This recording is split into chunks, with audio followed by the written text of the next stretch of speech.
Hey, Natalie. Hi, Bill. How are you? Oh, good. How are you? Good. Well, so you have some exciting news to share from yesterday. I do. I am now a PhD candidate rather than. Very cool. Congratulations. Thank you. So how does it work? You did the orals yesterday? Yeah. So my program has every program in school has their own process for this, but so you enter the program as a student, and then you have your qualifying exam, and then you advance to candidacy, and then the next obvious milestone is I defend my dissertation. But yesterday so 2 weeks ago I submitted my dissertation proposal to my committee, and then yesterday I gave them a presentation of the proposal, and then they asked me questions for an hour and a half. There was an oral exam that went with it, and I answered all the questions. So. And for anyone who doesn't know what your PhD candidacy is in, there's a clue right behind you. Yes. So what is it, marine biology specifically, or? Marine biology, the lab that I'm working in is a marine ecology lab, so studying how animals interact with each other and their environment. And I'm studying ecosystem connectivity in a place called Palau, which is a small island nation in the Western Pacific. Yeah, I can go as in depth as you want, or that might be plenty, but yes, I'm a marine ecologist. Very cool. Well, I know at the beginning of the shutdown with this pandemic, you were in Palau. I was, yes. Was that alarming to you, or did you feel kind of like safely removed from the fray? It was pretty wild. So I think I left on February 29th, which was just when we were starting to see the first cases in the US. Mm-hmm. And there were some other people from Stanford who were considering coming over and doing field work as well. And they were supposed to leave a week after I did, and they canceled their trip. But it was pretty intense to be abroad and watch the rapid escalation. And I was supposed to be there for a month, and I ended up coming home, I think March 21st or so. And a week later, Palau shut down all international flights. So there's one guy who I was there doing work with who's an American and was supposed to be there for a few months anyways, but he's still there because he can't get home. Oh, well, I'm glad you were able to get home. Thank you. Yeah, me too. And what is your dissertation going to be on? Yeah, so I study connections between nearshore and open ocean food webs, and I'm specifically interested in the role of big mobile predators, so the top of the food web, in creating those connections. So I use the major predators behind you again? Sharks? Yeah, so sharks and tunas, jacks, groupers. So for now, I'm just focusing on fish species. Obviously, there are a lot of other predators in the ocean. But I'm using a couple of different techniques. So one is called stable isotope analysis. And essentially how it works is that you can define the chemical signature of a coral reef food web and the chemical signature of an open ocean food web. And then by taking small pieces of tissue from sharks and tunas and all of these animals that I'm interested in, I can do some fancy math and figure out how often or how reliant they are on these different food webs. Mm-hmm. And then based on that, we can infer how often they're moving between them. So that's one aspect of my PhD. And then I'm also using different types of tags to look at animal movement and how often these animals are moving back and forth between these two systems. Fantastic. I stayed with you through most of that. Oh, good.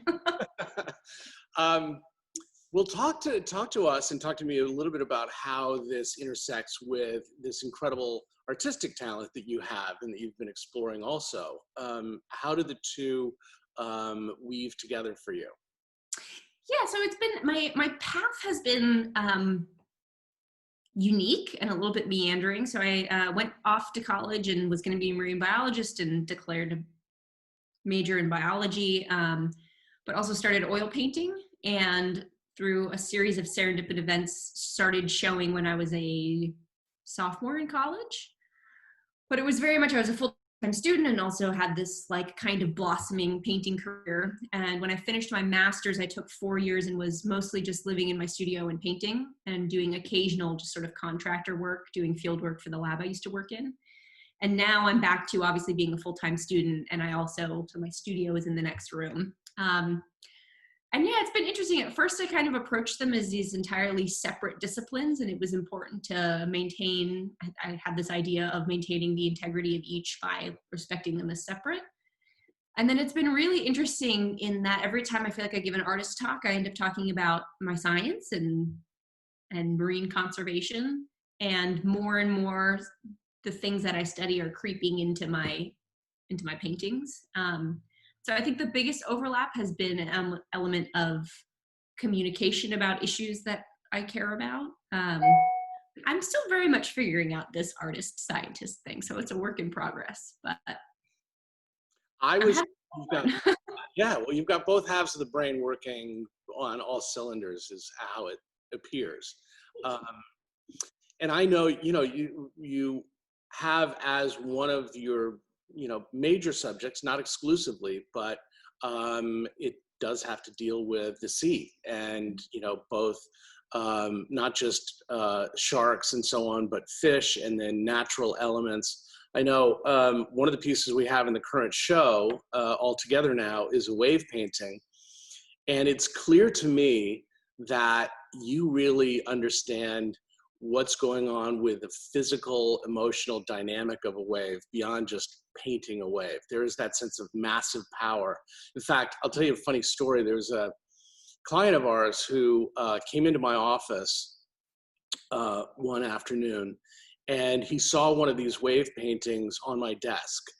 And by the way, his nom de plume, he's an amazing surfer, has an incredible surfboard collection. His nom de plume is Dr. Doom, and wrote for Surfer Magazine for many years. So he saw this painting on my desk and he said, "Oh my God, I have only looked at a wave once or twice in my life as a surfer and thought I was about to die." Oh. That's the feeling I have when I look at that painting, was that memory of that experience in front of a wave. And then we looked at the title. He said, "What's the title of it?" And it was Hanalei Bay. And he said, "That's where that happened." So of course that is now in his collection. But yeah. So and for me, I'm not a talented surfer whatsoever, but I am a body surfer for many years, and I know that feeling, that tug, that massive sense of power that waves have does come through in that particular part of your painting. And so it's clear to me you're drawing on a lot of personal experience. Oh, thank you. Likewise, the shark paintings, when I was asking you how you came to name them, you said, well, those are the names of the actual sharks that I studied. Mm-hmm. So, and these are sharks you've been in the ocean with and studied and tagged and so on. Talk to me about just, you had just the classic California girl upbringing lifestyle. Mm-hmm. You grew up on a beach in Malibu. Mm-hmm. Water was right there every day. And Yeah. Talk to me about, and both your parents are very creative, successful. Your mother's an amazing writer, and your dad, Chuck, who's not only a really amazing, well-known LA artist, also a very good friend. That's the environment you grew up in. How did that just inform your sensibility of, how you started to see the world? Yeah, I mean, it's interesting. So people ask how, because I mean, I'm in a unique position of having these dual, seemingly very different careers. And if you see where I grew up, which is in Malibu at Little Doom on the beach, I mean, it's not really surprising that I would want to become a marine biologist, because my childhood was very much in the ocean constantly. And I remember, so if I don't know if you've ever seen this, but we get aggregations of leopard sharks every winter. And I think I was 6. And we went for a big family snorkel, and we got out of the water, and I said, "Mom, I'm going to be a shark biologist." And I did it. So here we are, however, 20 many something years later. But then I also, as you said, grew up in this intensely creative environment around my parents and their artist friends and people like you. And it's making art and talking and thinking about art was as deeply ingrained in my childhood as being around the ocean. And yeah, I don't know. It's when I went off, when I 18 and went off to college, I had this idea that I was going to be a scientist. And I think that being an artist is, I mean, obviously choosing to pursue it professionally is a cognizant choice, but either you feel the need to make art or you don't. And so this idea of becoming an artist is kind of like that need is there, and that propensity is there or it's not. So I think I was always an artist, and then I've been lucky enough to be able to pursue these two different careers simultaneously. So, and I am who I am because of my childhood. So I'm very thankful for my parents. They're both wonderful and very much fostered both of these sides. Although in college, every time I would call home, I'm going to fail organic chemistry. And my dad would be like, drop out and be an artist. Why are you doing all this science bullshit? Oh, that's not helpful. that's very funny. And that's so your dad. Yeah. So, well, great. Drop out and be an artist. You don't need to do that. Well, you have continued to amaze me with the rapidity of your acknowledgement as an artist. I mean, you first had a show at one of the well-known legendary galleries in LA, Ace Gallery, which is an amazing space, and filled it with paintings that were of the same scale that the space was. I mean, you had one shark painting that I think was like 30 feet long and 24 feet long. Yeah. It was huge. And it was actually, I think, do I remember this correctly? It was actually a life-size scale painting of an 18-foot white shark named Gigi. Amazing. So, you sort of hit the ground running. I started to see this talent emerging even when you were in, probably middle school. I'd see occasional sculptures or things you had done, and Chuck would show me, and I go, well, that's pretty good. Chuck would say, yeah, that is amazing. Like, she's better than any kid I know. So it didn't surprise, but I also know that, as you say, it's something that almost chooses you as opposed to you choosing it, because I've seen you in your studio when you're sitting on the floor painting, working on something. You seem so happy and at peace. And it just seems, like this thing is a very natural part of you. Mm-hmm.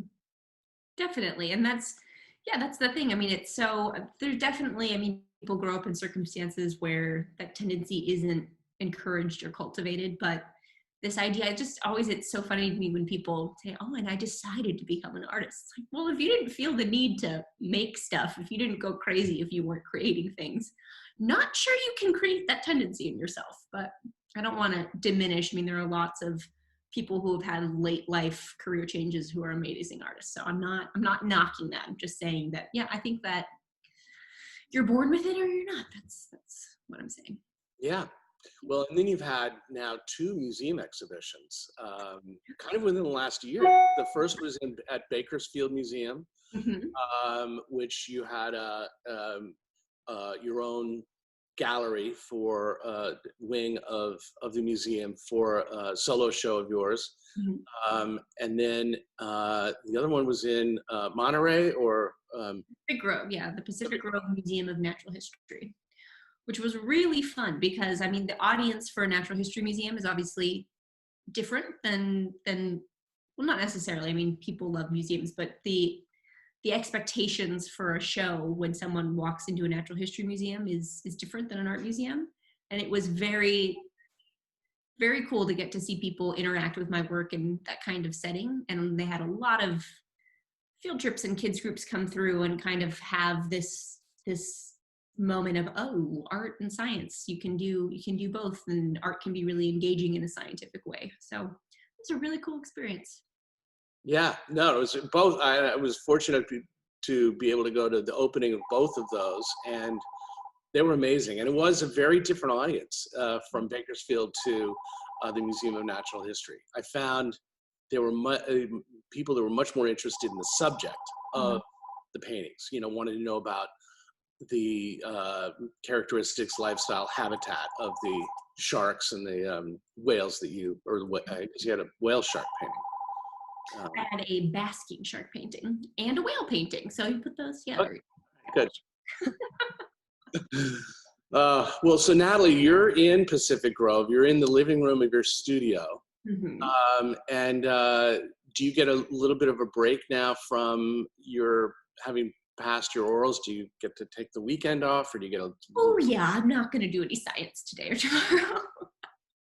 But I did some painting this morning, and it's definitely felt, it's interesting. It's kind of, there's been a little bit of a pendulum of like when art can be the focus and when science can be the focus. And I mean, obviously being a full-time student, the science kind of has to be the priority, but I'm usually pretty good about, get up early, do my science until late afternoon, go for a surf, and then paint late into the night. But I think that this weekend I have some ideas of some things haven't had a chance to get to, and do some good painting, I think. I hope. Well, we love to hear that.